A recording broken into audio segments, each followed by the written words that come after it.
Thank you for the introduction. And since I stepped down anatomically, I need also to step on the side so that you still see me behind here. I will move down also to the thoracolumbar spine. Some things you will already have heard in Luca's talk because still the cervical and the thoracolumbar spine are connected, aren't they? But some particularities are really specific for this region. Just a quick refresher. I don't want to dig into anatomy, but just a quick refresher because I know that most of the audience, or a part of the audience, is probably not that keen with spinal surgeries done every day at their point of the career. And so let me just repeat something. The vertebra itself has three functional components, which plays a role when we talk about stability, when we consider stability. And a so-called functional unit is composed of the two adjacent vertebrae together with the disc and the ligaments as well. So here we are. We do not have only bone. We do have disc between the bone, and we do also have very complex ligamentous structures that are equally important, if sometimes not even more important, on defining stability. And so we need to check on all these components, the so-called osteodisco-ligamentar complex. And then we have also the neural structures on the way, which we need to preserve and can be effectively the cause that differentiates between conservative and a surgical treatment if we have neurological issues together with the trauma. And so there is this three-column model of Dennis, which was defined a long time ago, which basically says that you can divide the spine into three vertical columns, and if you have more than one column which is affected by a trauma, then it's formally unstable. And what is specific about the pediatric spine? Because what I said until now, it applies also to adults. What is specific about the pediatric spine? It is that we still have vertebrae that are not fused. So we have so-called ossification centers, and actually we have three different parts of the vertebra, with a central part and two neural arches. And the fusion is not done, the osseous fusion, let's say stable osseous fusion is not done until the age of 6 years. And until then you have cartilage. And Lucas showed a really nice picture of the anatomical specimen where you see what the amount of cartilage you still have in the spine. And so this plays a really important role in flexibility and also in the trauma mechanism and what happens if you bend a bone which is still not fused. So the spinal canal will get to the adult volume by plus minus the age of 6, and the maturation to be compared anatomically and also biomechanically to an adult is going to take 8 to 10 years. And this particularity is also define the differences in trauma mechanism and also in trauma-related injuries in the pediatric population. So we do have a much greater mobility in children and early adolescents compared to adults. This is because we have laxity of the ligaments still. We have facet joints that are annulated still differently than the adults. We have the muscles that are still not that developed and sometimes not strong enough. You will see kids coming with functional pain because they grow 10 centimeters and just the muscle is not strong enough for this fast growth. So this can also play a role in stability. We have still incomplete ossification as shown before, and we have an elasticity of the nucleus pulposus. So as you see also here in the disc, you still have a lot of white in the MRI in the disc, so a lot of elasticity. And going on with the age, I'm not saying that every one of us is black discs, but you don't have the same elasticity. So all of these components together have as a consequence that you can elongate a pediatric spine much more than you can do this in an adult. And there are studies that show biomechanically that you can elongate up to 5 centimeters and really within seconds without having structural damage to the spine itself. The force distribution is distributed on all this, on the whole complex, as I said before, the osteodisco-ligamentar complex. And so you have less bony fractures than in adults because you can compensate with other structures. But this does not mean that if there's not a bony fracture, that there is no injury, because you really need to think about the soft tissue then. And what is a particularly in the pediatric spine, and this is exactly the same image that you saw also with Lucas et al., is that you often have more than one fracture. You have contiguous fracture, but you also have multiple fractures that are non-contiguous. So once you have one fracture detected, you really need to search for the other ones. And you heard a lot also about epidemiology, so I'm going to quickly go through that. I just wanted to raise the attention once again that it's often been said that it's rare, and it's still rare. The pediatric trauma of the spine is still rare. But most of us correctly say that it's happening mostly in the cervical spine and less in the thoracolumbar spine. And we have a lot of numbers proving this, and we also know the age distribution, with adolescents being much more prone to have injuries just because they have more, they take more risk. But actually, in more recent works, and this really depends on where you live, there is a switch. So like in this French epidemiological multi-center study, you see that now it's switched. They have 15% of cervical trauma and much more thoracic and lumbar trauma. This is not because sometimes change in the child itself and in the anatomy, but because we have a switch also from the mechanism. So less road accidents and high income counters and much more sport accidents, especially. And this is also a feeling that I have in the outpatient clinic. The adolescents take much more risk. When I was a kid, I used to play with a hula hoop and then some elastics. And now, if you don't do parkour and do a 360 flip during the parkour, jumping from one wall to the other one, you're not cool enough. And this is actually really risky for a still immature anatomy. And so here you have plenty of literature on that. And for me, the most important thing is really to bear in mind there are regional differences in the etiology and the distribution. We still know there is an age-dependent distribution, and you see that multi-level lesion as well as non-contiguous fractures are really important in the pediatric population. So up to 30% of multi-level lesions. Once again, if you see one fracture, please clear the whole spine, do an imaging of the whole spine, and have a look at other injuries. And I really like the citation out of this paper. The most commonly missed fracture is the second one. For the mechanism, comparable also to adults, we do have direct trauma. We have road accidents, sport accidents, falls. This is plus minus the same overall. And for the type of lesions as well, you have some comparisons to adults when it comes to only the bony fractures. So you have compression fractures, you have burst fractures, but we do also have some more specific pediatric lesions like the fibula that we already heard before, and I'm gonna quickly dig into that one later on. So from the type and the classification, it's not so different from the adults, and we actually lack of a specific classification for children.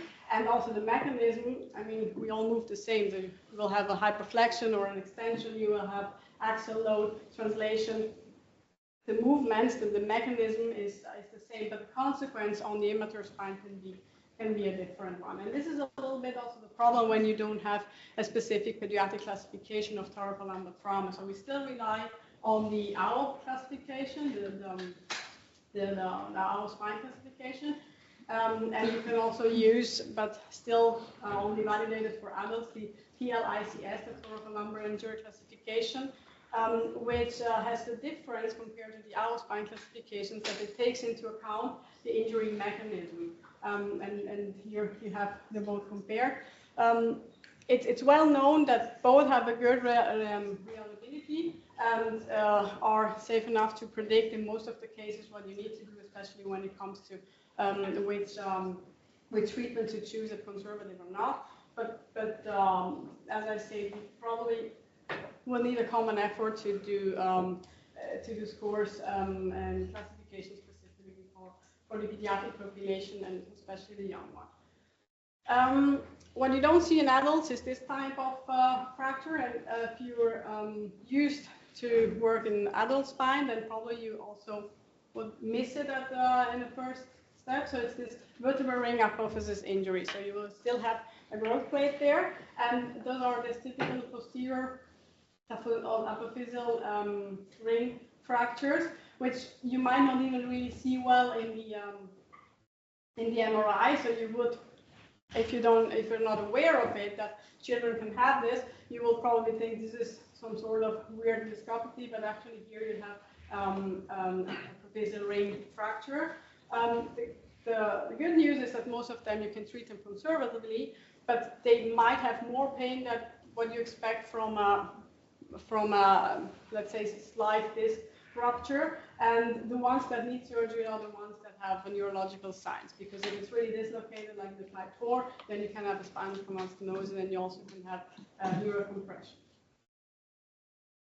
And what guides us in decision making is not only the stability, but it's, I would say, even more important, what kind of alignment derives from the fracture. Because the alignment that you have, both in the sagittal and the coronal plane, can define further growth and can secondarily produce even a more important deformation. We do have a high remodeling potential until the age of up to 10, like Lucas also said for the cervical spine.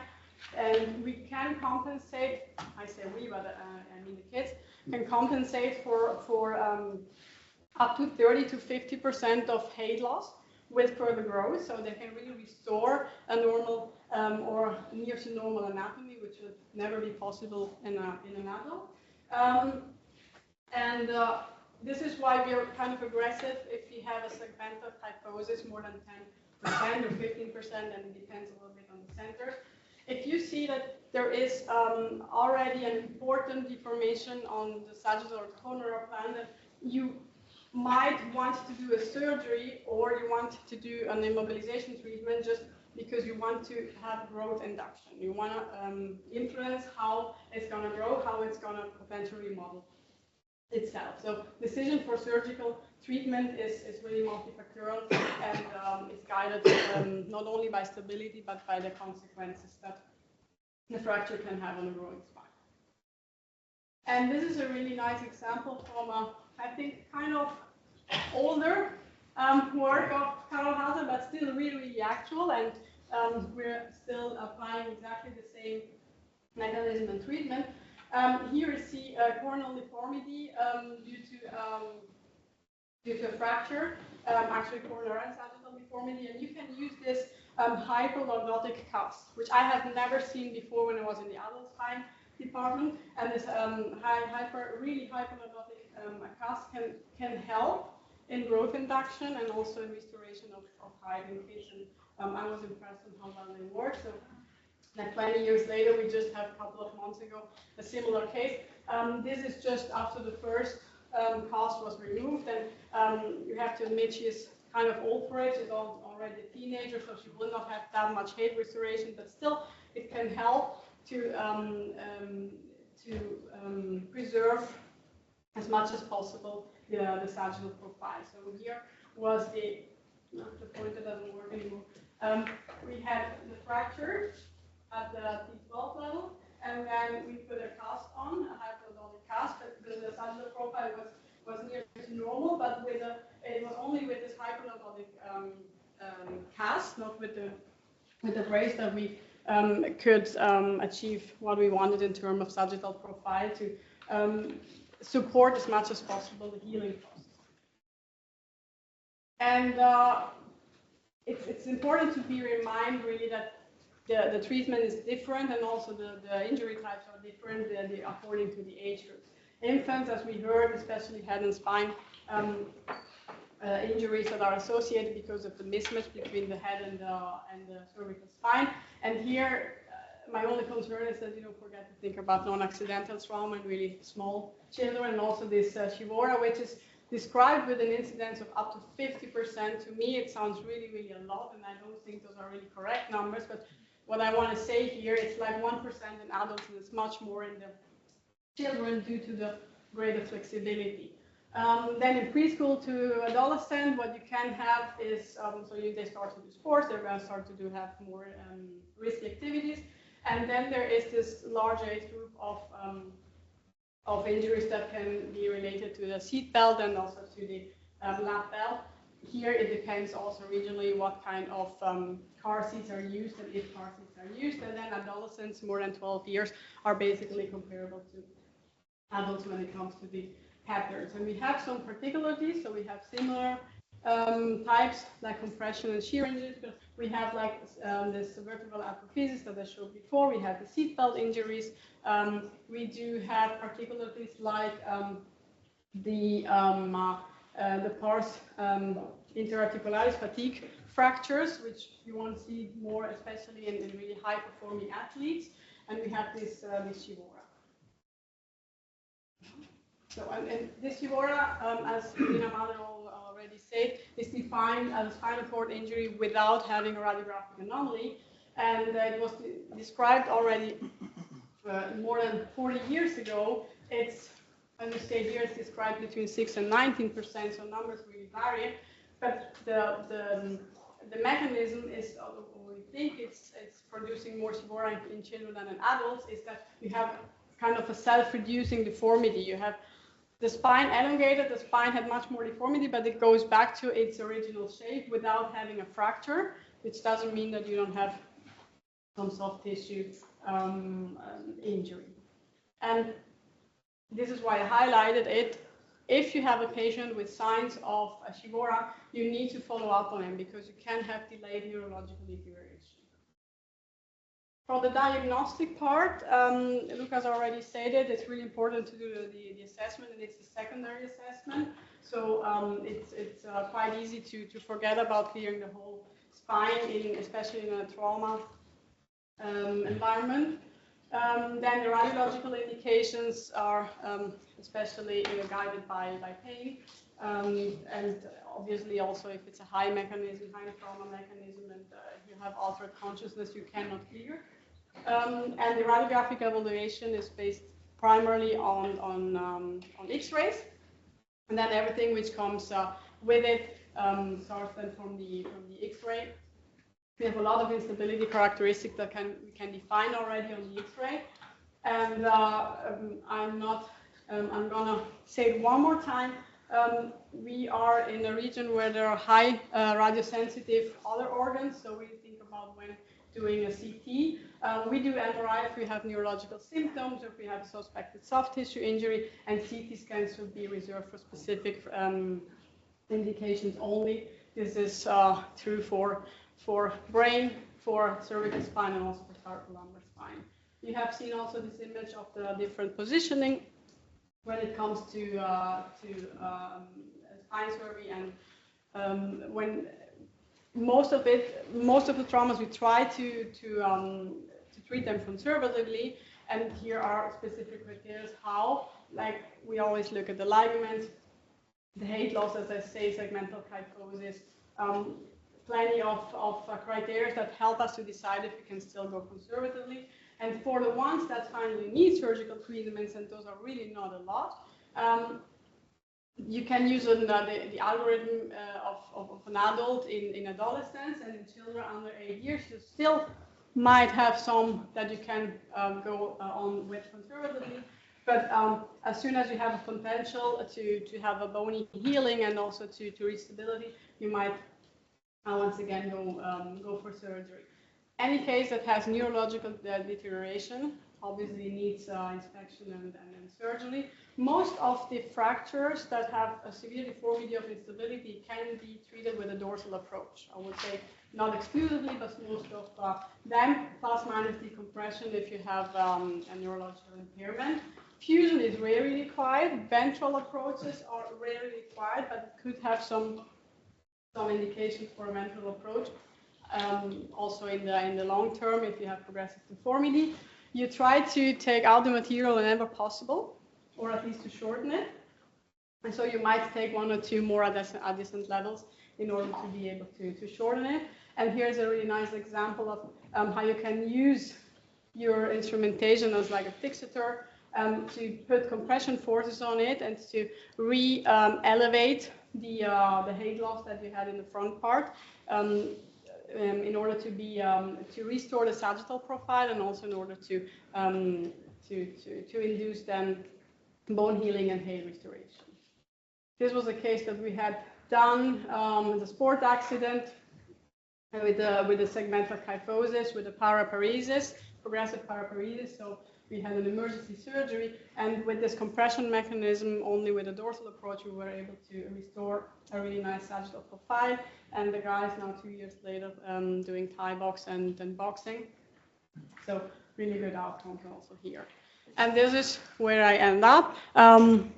It is rare compared to adults. The survey is essential. You have anatomical particularities. You have greater mobility, but think about the soft tissue lesions. You have Shivora in children. You have CT scans only for specific indications. Try to go conservative as much as possible. And surgical treatment should be done not only for stability, but also for growth induction and remodeling. Thank you.